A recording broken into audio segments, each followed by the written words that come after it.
"I've made the decision to gift the luxury car you bought to my parents," Francis declared. "What? Are you serious?" I asked. "Mom and Dad are thrilled," he added, grinning. I paused, feeling a mix of disbelief and frustration. "Wait a minute, did you buy that car with the intention of giving it to your parents?" I asked. "Yes, that's right, and it's final. If you defy me, I'll divorce you." Divorce. His words hit me like a storm. For a moment, the weight of my bottled-up frustrations broke free. If he's pushing for divorce over something like this, then maybe he was never truly committed.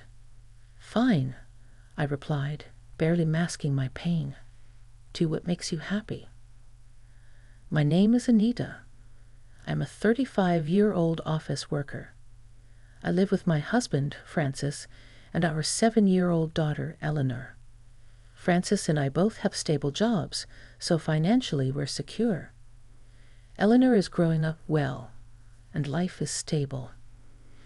But as much as I want to say I'm content, there's always been a lingering sense of dissatisfaction with Francis, mainly because of his unwavering dedication to his parents.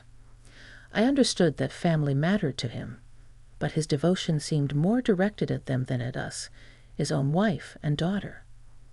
The first crack in my patience appeared years ago when I went into labor. I called Francis, urging him to come to the hospital.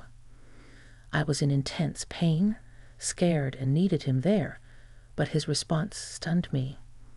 "Sorry, Anita, Mom just burned her finger, so I'm heading to my parents' place instead," he told me, sounding genuinely concerned for his mother's minor injury. I couldn't believe it.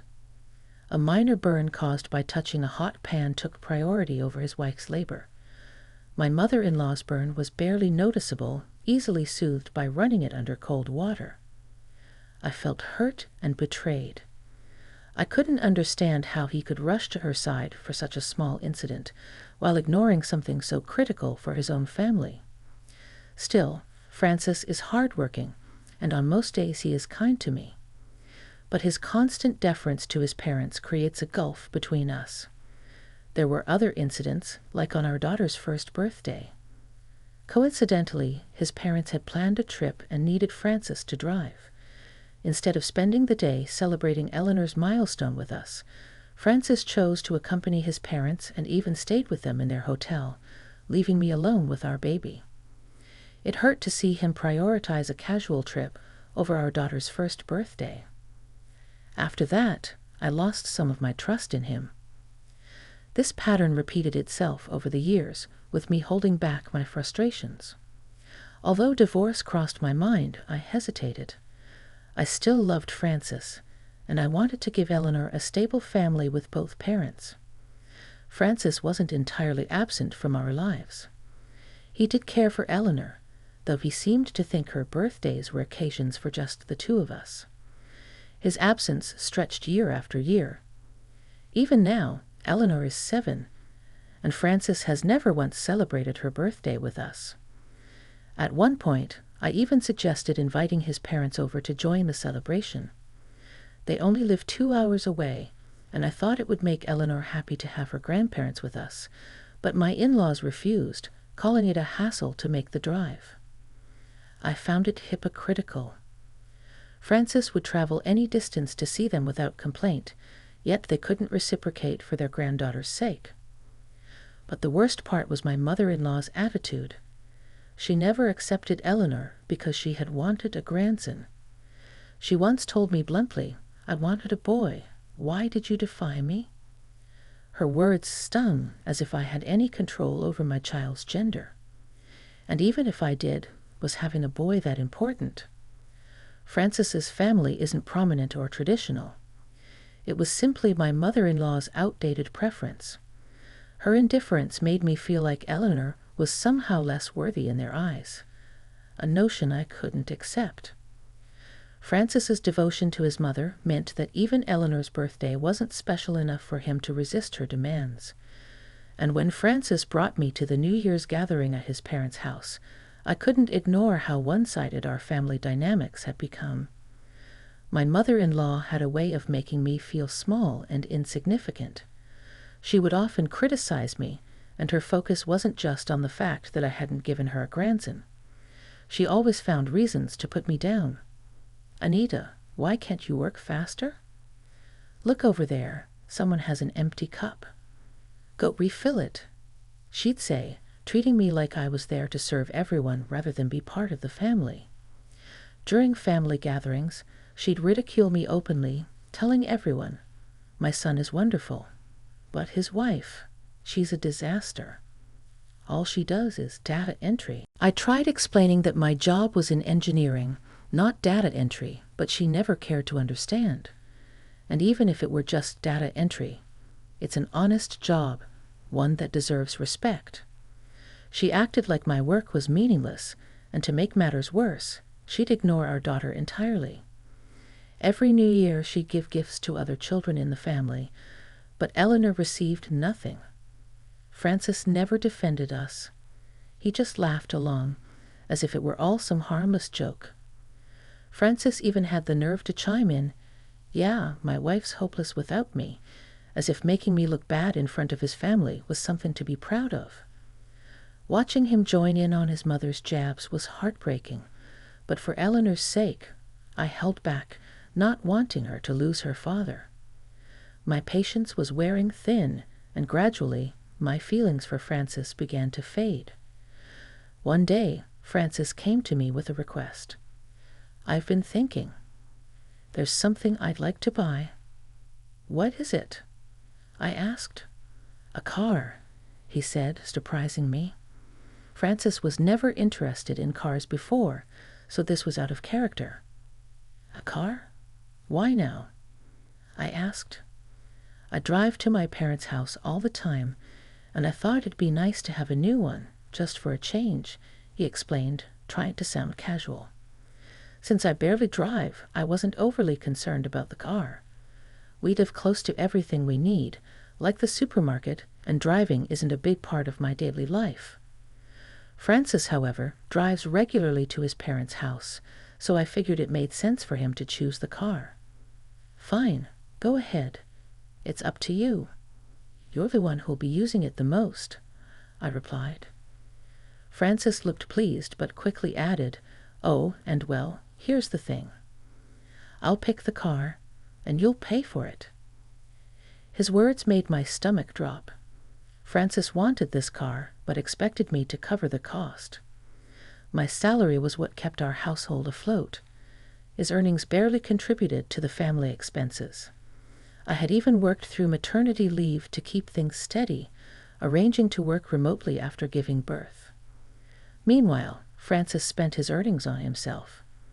He never helped with household expenses, not even when I was on leave with a newborn.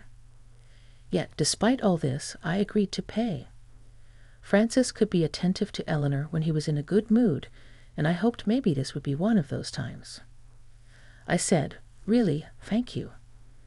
Francis's face lit up as he immediately started looking through car catalogs and researching online. Since I was paying for it, I mentioned to Francis that we didn't need a large car. Something smaller would be fine for the three of us. "Yeah, I know," he muttered, not really paying attention as he started making frequent visits to the dealership. He seemed to be taking this very seriously, talking to the dealer and exploring different options. After a couple of weeks, Francis announced that he was ready to make the purchase and took me to the dealership. He was visibly thrilled. I sat down, waiting for him to explain the car he'd chosen. The dealer came over with the contract and introduced us to the vehicle. I was stunned.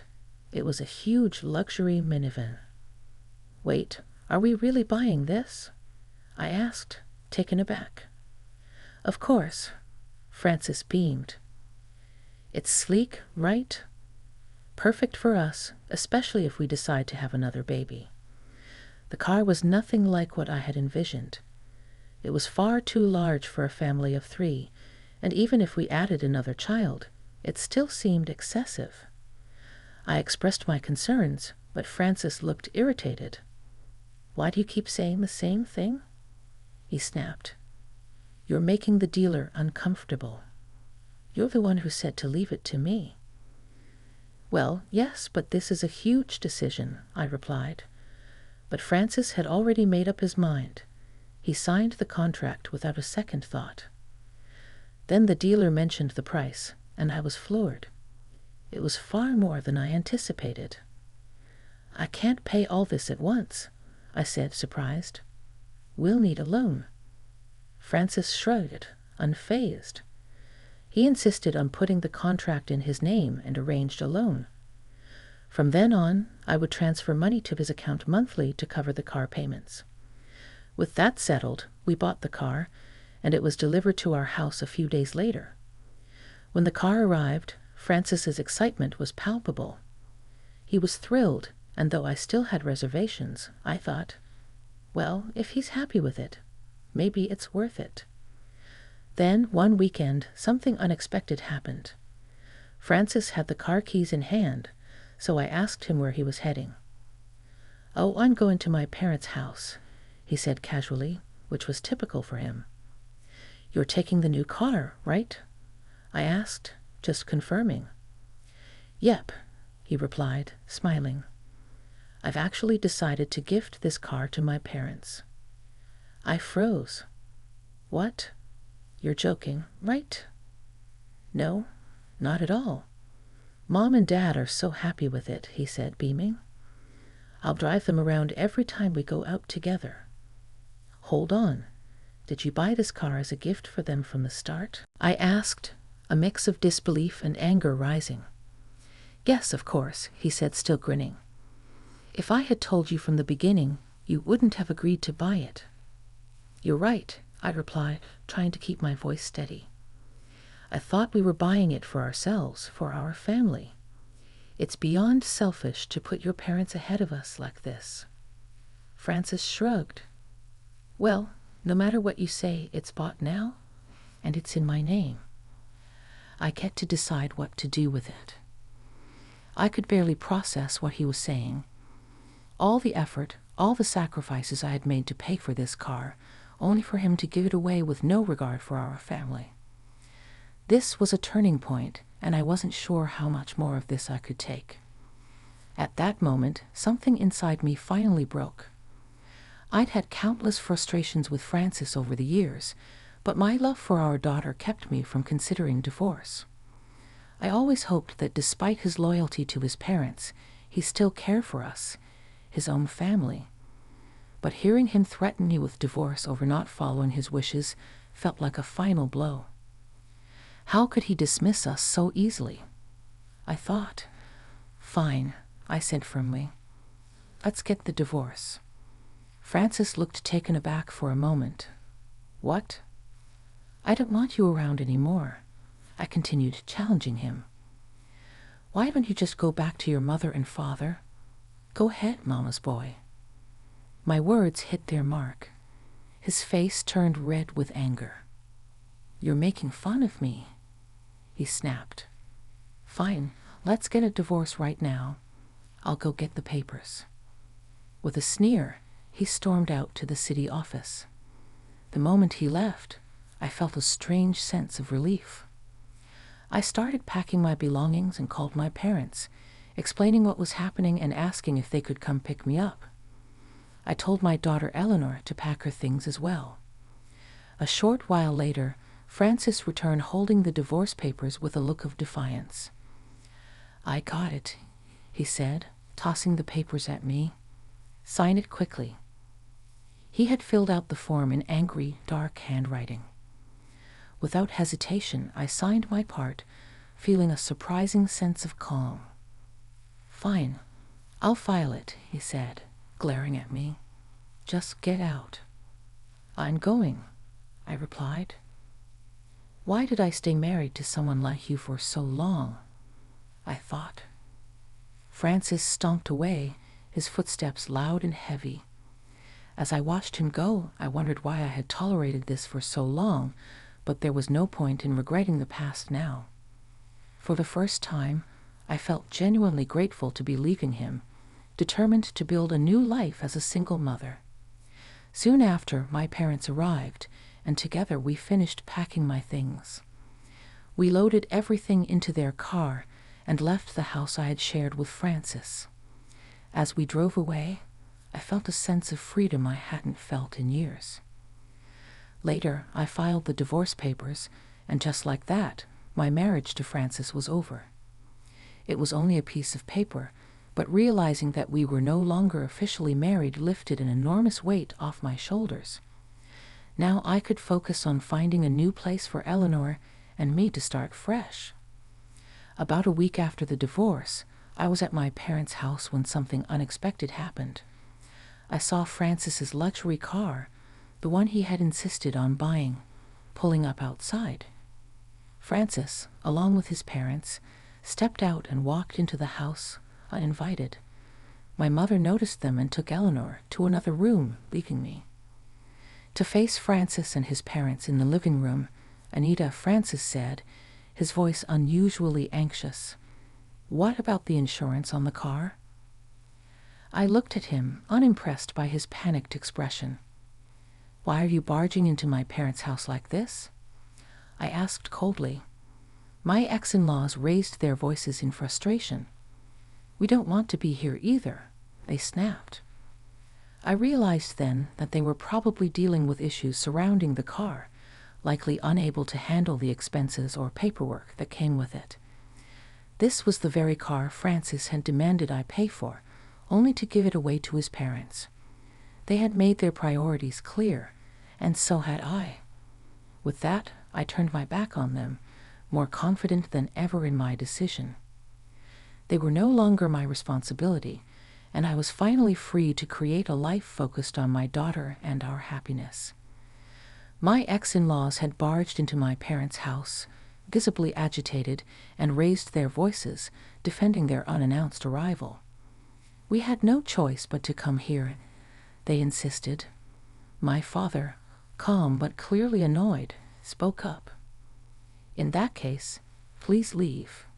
You're no longer family to us, and we can call the police if needed." Hearing this, my ex-in-laws became quiet, visibly nervous. Francis then turned to me, clearly unsettled. "Anita, what about the insurance payments on the car?" he asked, his voice tinged with desperation. I sighed, recalling his demands from when we bought the car. "Francis, do you remember how you insisted on putting the car and loan under your name? That means you're responsible for everything, including the insurance." My words seemed to drain the color from their faces. Francis had insisted on handling everything himself to preserve his pride, never considering the full responsibility involved. I hadn't wanted that car from the start, so it only made sense that he managed the payments on his own. It turned out that Francis and his parents had been so eager to show off their luxury car that they drove it recklessly, resulting in an accident. They had crashed the car into a guardrail, damaging the front of the vehicle. When I arrived, they had parked it in a way that hid the damaged front, hoping I wouldn't notice. Now, facing repairs they couldn't afford, they were hoping I'd step in and cover the insurance. The car was under loan and owned by the loan company, so they had to arrange for repairs out of pocket. Without insurance, they were not only responsible for fixing the luxury car, but also for covering the cost of the damaged guardrail. Repairing a luxury vehicle would likely be expensive, and I knew this realization was dawning heavily on them. In the end, Francis and his parents had no choice but to return the damaged car to the dealership. They were billed a substantial amount for the repairs, a financial burden they hadn't anticipated. Afterward, I started receiving numerous messages from Francis, all begging me to get back together.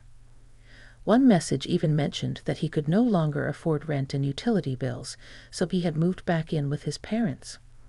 But life at his parents' house wasn't going as he'd hoped. They were critical of him, especially after the car incident, making it unbearable for him to stay. Francis found himself in a dilemma. He had too much debt to live independently, but didn't feel welcome at his parents' home either. Amid his appeals to reconcile, he expressed a sudden interest in seeing our daughter. After everything he put us through, his desire to reconnect now felt entirely self-serving. I ignored his emails, having no intention of letting him back into our lives. He had no idea where our new home was, and I intended to keep it that way. The only concern I had was whether Eleanor would miss her father. But to my surprise, she didn't seem affected at all. She was thriving and seemed genuinely happy adjusting to our new life with ease. It made me feel more determined to build a secure, loving environment for her, one where she felt valued and safe. Reflecting on everything, I realized the depth of Francis's betrayal. He had not only prioritized his parents over his daughter, but had manipulated me into paying for a car only to gift it to them. His actions spoke volumes about his character, and in the end he had brought this downfall upon himself. I'm relieved that Eleanor and I are finally free from that life. My focus now is on giving her the best life possible. Moving forward, I'm more certain than ever that prioritizing my daughter over others is the right choice. Francis had destroyed his own chances, and while it may have been a painful journey, I'm grateful for the fresh start we now have. I hope that Eleanor and I continue to build a happy life together, free from the negativity we once endured.